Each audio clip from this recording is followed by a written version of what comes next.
Do you like blueberries? If so, have I got a book for you. This is one of my favorites. It's called Blueberries for Sal by Robert McCloskey. Blueberries for Sal by Robert McCloskey.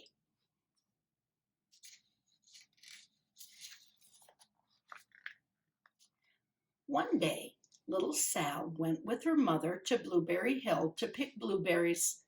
Little Sal brought along her small tin pail, and her mother brought her large tin pail to put berries in. "We will take our berries home and can them," said her mother. "Then we will have food for the winter." Little Sal picked 3 berries and dropped them in her little tin pail. Ka-plink, ka-plank, ka-plunk. She picked 3 more berries and ate them. Then she picked more berries and dropped one in the pail. Ka-plunk. And the rest she ate. Then little Sal ate all 4 blueberries out of her pail. Her mother walked slowly through the bushes, picking blueberries as she went and putting them in her pail. Little Sal struggled along behind, picking blueberries and eating every single one. Little Sal hurried ahead and dropped a blueberry in her mother's pail.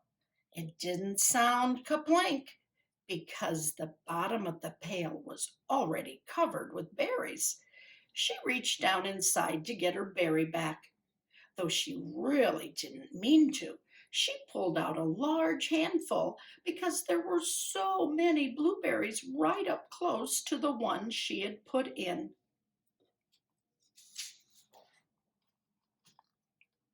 Her mother stopped picking and said, "Now, Sal, you run along and pick your own berries.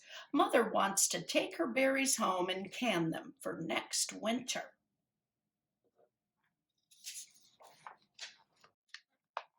Her mother went back to her picking, but little Sal, because her feet were tired of standing and walking, sat down in the middle of a large clump of bushes and ate blueberries.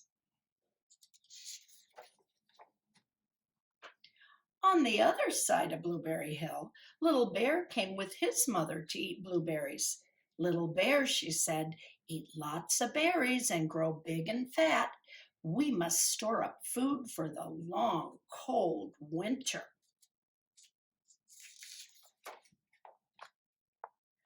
Little Bear followed behind his mother as she walked slowly through the bushes eating berries.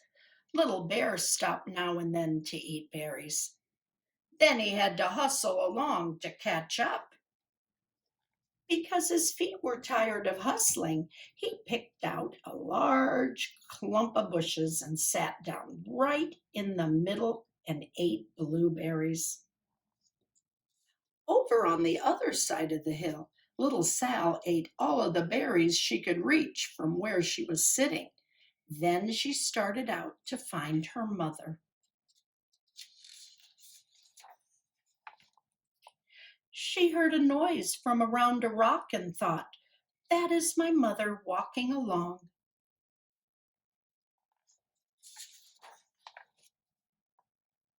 But it was a mother crow and her children, and they stopped eating berries and flew away, saying, "Caw, caw, caw." Then she heard another noise in the bushes and thought, "That is surely my mother, and I will go that way." But it was Little Bear's mother instead. She was tramping along, eating berries, and thinking about storing up food for the winter. Little Sal tramped right along behind. By this time, Little Bear had eaten all the berries he could reach without moving from his clump of bushes. Then he hustled off to catch up with his mother. He hunted and hunted, but his mother was nowhere to be seen. He heard a noise from over a stump and thought, That is my mother walking along.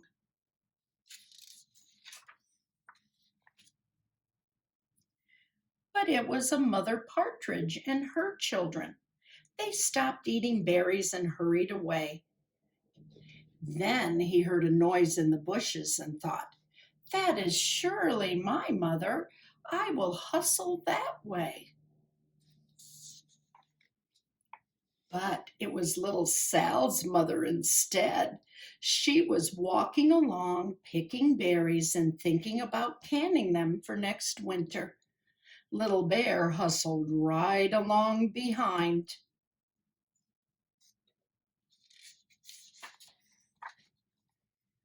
Little Bear and Little Sal's mother, and Little Sal and Little Bear's mother were all mixed up with each other among the blueberries on Blueberry Hill.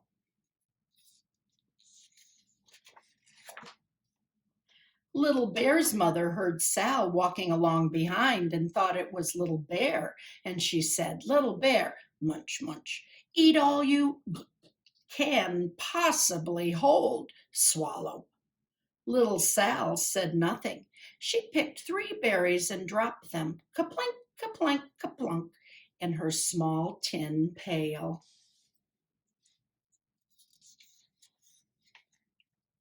Little Bear's mother turned around to see what on earth could make a noise like kaplunk. Grumph! She cried, choking on a mouthful of berries. This is not my child. Where is Little Bear? She took one good look and backed away. She was old enough to be shy of people, even a very small person like Little Sal. Then she turned around and walked off very fast to hunt for Little Bear. Little Sal's mother heard Little Bear tramping along behind and thought it was Little Sal. She kept right on picking and thinking about canning blueberries for next winter.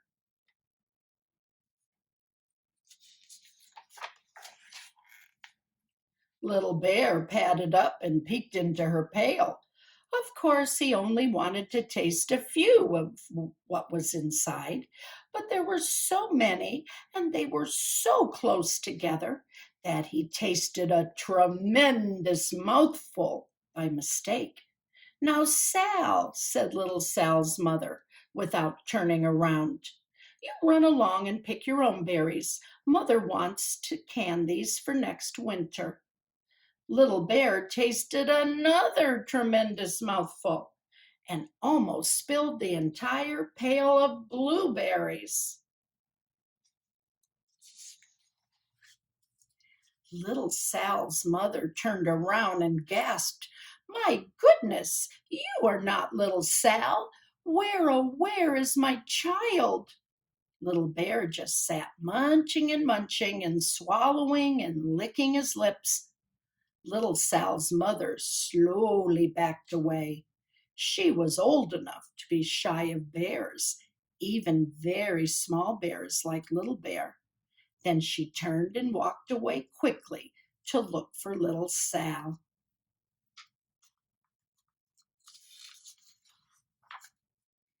She hadn't gone very far before she heard a kaplink, kaplank, kaplunk.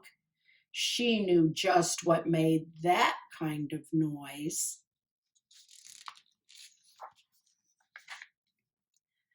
Little Bear's mother had not hunted very long before she heard a hustling sound that stopped now and then to munch and swallow. She knew just what made that kind of noise. Little Bear and his mother went home down one side of Blueberry Hill, eating blueberries all the way and full of food stored up for next winter. And little Sal and her mother went down the other side of Blueberry Hill, picking berries all the way, and drove home with food to can for next winter. A whole pail of blueberries and 3 more besides. The end, my friends. Look at this picture that Robert McCloskey put at the beginning and the end of his book. It's a picture of his kitchen in his house off the coast of Maine. And this is his wife. And this is his daughter, Sal, when she was a little girl. I'm so glad that both mamas found their babies. Until next time.